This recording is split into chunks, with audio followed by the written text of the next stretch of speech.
Canada के प्रधानमंत्री Justin Trudeau ने पिछले साल संसद में खड़े होकर भारत सरकार पर बेहद ही संगीन आरोप लगाए थे। ये आरोप खालिस्तानी आतंकी हरदीप सिंह निज्जर की हत्या से जुड़े हुए थे। ट्रूडो ने निज्जर की हत्या में भारतीय एजेंट्स के शामिल होने का भी आरोप लगाया था। इन आरोपों के ठीक एक साल बाद ट्रूडो ने एक बार फिर भारत सरकार पर लगाए इन आरोपों को दोहराया, लेकिन अब वो अपनी बात से पलटते हुए नजर आ रहे हैं। इसकी वजह है भारत का सख्त होना। तो किस तरह एक खालिस्तानी आतंकी का बचाव करना ट्रूडो को पड़ गया महंगा, और उनकी इस हरकत की वजह से कैसे भारत और कनाडा के संबंध में टर्निंग पॉइंट आया है, बताएंगे आपको अपने खास शो में। नमस्कार, आप देख रहे हैं कैपिटल टीवी। मैं हूं आपके साथ पल्लवी सिंह।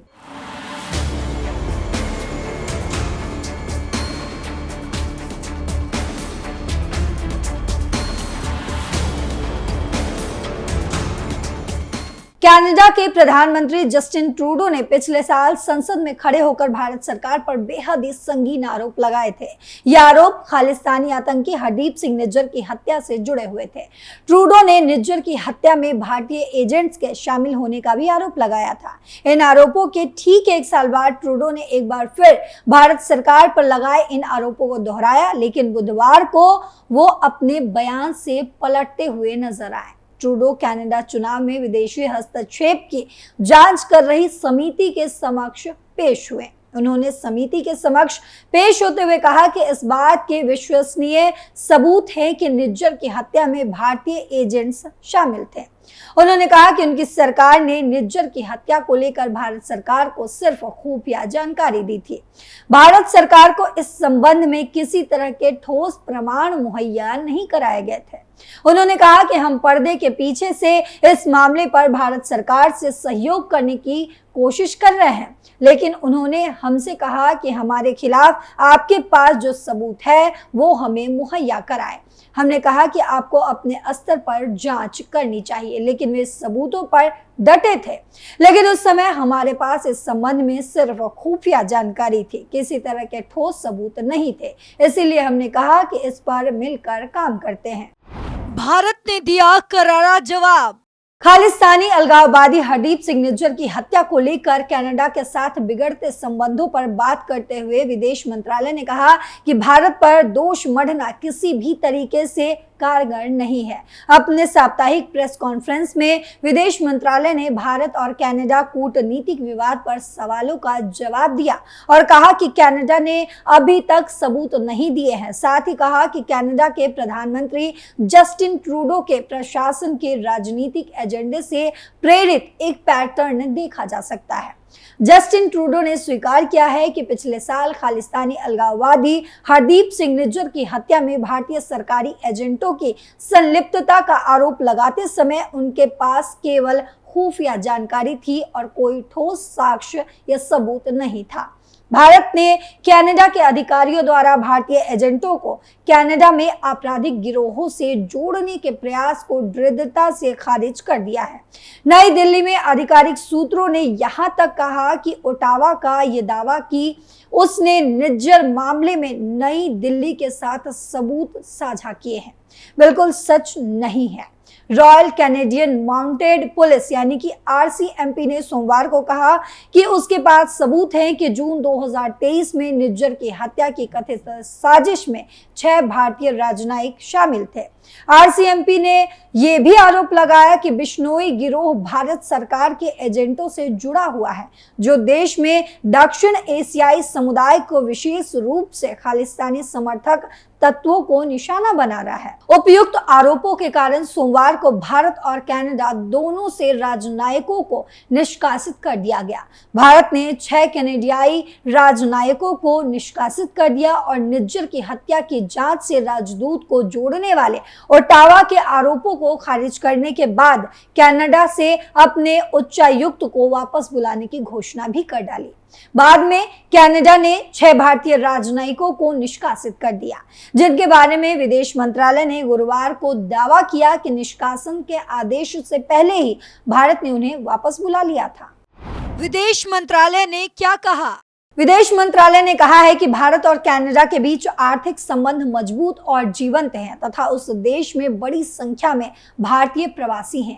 कनाडा में अंतर्राष्ट्रीय छात्रों के सबसे बड़े समूह के रूप में लोगों के बीच मजबूत संबंधों का हवाला देते हुए विदेश मंत्रालय ने कहा कि ये अजीब है कि जिन लोगों के प्रत्यर्पण का कार्रवाई के लिए हमने यानी कि भारत ने अनुरोध किया था वे भारत सरकार से जुड़े हुए हैं।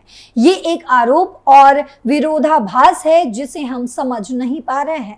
विदेश मंत्रालय ने कहा कि पिछले एक दशक या उससे अधिक समय से कनाडा की ओर से 26 अनुरोध लंबित हैं। साथ ही गुरजीत सिंह, गुरजिंदर सिंह, गुरप्रीत सिंह, लखबीर सिंह लांडा, अर्शदीप गिल की अंतरिम गिरफ्तारी के अनुरोध भी लंबित हैं। ये सभी भारत में आतंकवाद के आरोपों में वांछित हैं। डॉक्टर ने कहा कि मजबूत संबंधों का एक बड़ा लाभार्थी भी है। विदेश मंत्रालय ने कहा है कि हमने कनाडा सरकार के साथ लॉरेंस बिश्नोई गिरोह के सदस्यों के सहित गिरोह के सदस्यों के बारे में सुरक्षा संबंधी जानकारी साझा की है और उनसे उन्हें गिरफ्तार करने या कानून के अनुसार उचित कार्रवाई करने का भी अनुरोध किया है। अभी तक भारत के अनुरोध पर कनाडा द्वारा कोई कार्रवाई नहीं की गई। यह अजीब है कि जिन लोगों के प्रत्यर्पण या कार्रवाई के लिए हमने अनुरोध किया था वे भारत सरकार से जुड़े हुए हैं। ये एक आरोप और विरोधाभास है जिसे हम समझ नहीं पा रहे हैं। भारत और कनाडा के बीच चल रहे तल्ख कूटनीतिक विवाद की शुरुआत मुख्य रूप से खालिस्तानी चरमपंथी हरदीप सिंह निज्जर की हत्या से जुड़ी हुई है। इसके बाद प्रधानमंत्री जस्टिन ट्रूडो की सरकार सिखों को पास लाने के लिए इस मुद्दे को भुनाने में लग गए। इस पूरे मामले को उन्होंने भारत नफरत का रंग दे दिया। निश्चित रूप से अगर कोई सरकार ऐसा कर रही है तो उसका तय तौर पर कनाडा में रह रही भारतीयों पर असर तो पड़ेगा ही। एक मोटे अनुमान के अनुसार कनाडा में करीब 30,000 भारतीय अस्थायी नौकरियां कर रहे हैं लोग, तो करीब 4.5 लाख भारतीय छात्र वहां कई यूनिवर्सिटीज में पढ़ाई कर रहे हैं। अब आप जानते हैं कि इस पूरे मामले में वहां उन पर क्या कुछ असर पड़ सकता है, क्योंकि कनाडा और भारत के बीच अभी संबंधों में कहीं ना कहीं खट्टापन जरूर आ रहा है। भविष्य को लेकर चिंता। वर्तमान में कनाडा में अध्ययन कर रहे कई भारतीय छात्र अपने भविष्य को लेकर खासे परेशान और चिंतित नजर आ रहे हैं। भारत से कनाडा जाने वाले परिवार वीजा प्रक्रिया में संभावित देरी और स्थायी निवास यानी कि पीआर या फिर कार्य परमिट चाहने वाले लोग दोनों देशों के इस विवादित घटनाक्रम से चिंतित हैं। आंकड़ों के अनुसार भारत से करीब 6,000 लोग रोज कनाडा के विभिन्न शहरों के लिए फ्लाइट पकड़ते हैं। दोनों देशों के बीच रोज 50 से ज्यादा फ्लाइट चलती है। हालांकि ये पुष्टि नहीं की गई है, लेकिन ये कहा जाता है कि भारत के कई शहरों को कनाडा के कई शहरों से जोड़ने वाली 100 फ्लाइट लगभग रोज चलती है। कनाडा में 40% अंतर्राष्ट्रीय छात्र भारत से हैं। ये सबसे ज्यादा प्रभावित हो रही है या होगी।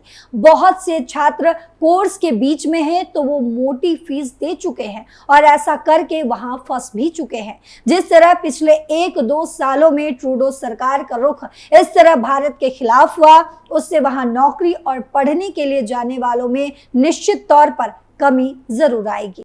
वीजा प्रक्रिया में देरी। राजनयिकों के निष्कासन के बाद अब कर्मचारियों की कमी हो जाएगी, जिसका असर वीजा आवेदनों पर जरूर पड़ सकता है, जिससे वीजा के लिए प्रतीक्षा समय और भी लंबा हो जाएगा। आवर्जन सलाहकारों का अनुमान है कि प्रक्रिया का समय 2 गुना हो सकता है, जिससे यात्रा करने या नया वीजा के लिए आवेदन करने की योजना बनाने वालों को निराशा हो सकती है। ये स्थिति विशेष रूप से उन छात्रों के लिए चिंताजनक है जिन्हें अपने कोर्स शुरू करने के लिए जरूरी दस्तावेज हासिल करना है या फिर हासिल करने में मुश्किलात आ सकते हैं। सुरक्षा संबंधी चिंताएं। भारत सरकार ने कनाडा में अपने नागरिकों से बढ़ती भारत विरोधी भावनाओं और राजनीतिक रूप से प्रेरित घृणा अपराधों के बीच सावधानी बरतने का आग्रह करते हुए सलाह जारी की है। यह सलाह जाहिर करती है कि कनाडा में रहने वाले भारतीयों की सुरक्षा निश्चित तौर पर इस माहौल में प्रभावित होगी। सामुदायिक तनाव।